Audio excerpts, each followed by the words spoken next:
The year is 480 BCE. Far from the luxury of empires and the whisper of courts, a small but unyielding group of warriors stands in the narrow pass of Thermopylae. They're outnumbered, undersupplied, and far from home. Yet these men, these legendary 300 Spartans, will make a stand that will echo across centuries. Join me as we explore the untold story of the 300 Spartans at the Battle of Thermopylae.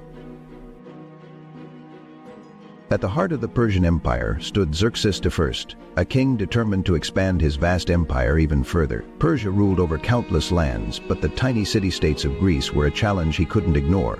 The Greeks, divided into Athens, Sparta, Corinth, were fragile, often distrustful of each other. But the threat of Persian invasion united them in a way that they had never been before, as their survival depended on pushing back this seemingly unstoppable force. Now let's take a closer look at the warriors at the heart of this legendary battle, the Spartans. Known for their discipline, courage, and unmatched fighting skills, the Spartans were raised to be warriors from the moment they could walk. Their society was built on strength, honor, and sacrifice. At the age of 7, Spartan boys entered the agoge, a brutal training system where they were taught to fight, survive, and endure. By the time they reached adulthood, these men were not just soldiers, they were living weapons, ready to defend their city-state or die trying. So, when King Leonidas of Sparta chose his 300 best soldiers to stand against the Persian army at Thermopylae, it wasn't a random selection. These men were the elite of the elite, chosen for their combat prowess, physical strength, and unbreakable spirit. They weren't just warriors, they were symbols of Spartan identity.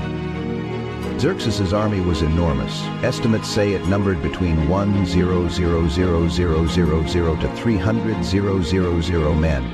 An overwhelming force by any standard. Alongside his massive land army, he commanded an impressive navy, ready to crush any resistance that stood in his way. As the Persian forces approached, King Leonidas and his 300 Spartans took their positions, along with a small contingent of other Greek soldiers.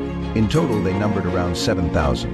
The Persian army was vast, but the Greeks had one thing they could count on: the narrowness of the pass, where numbers would be meaningless. On the third day, as the Persian forces surrounded them, the 300 Spartans fought bravely until the very end. Leonidas and his warriors, along with a few remaining Greek allies, stood their ground. They knew their sacrifice would give the rest of Greece time to prepare for the coming onslaught. They fought with unparalleled courage, ensuring their place in history. The Battle of Thermopylae became a turning point. Though the Persians eventually marched into Athens and other Greek cities, the heroism of Leonidas and his 300 Spartans inspired the Greeks to unite and ultimately defeat the Persians. The Battle of Salamis and the victory at Plataea were made possible because of the courage of those who stood at Thermopylae. Thanks for watching. Please don't forget to subscribe to the channel for upcoming new videos.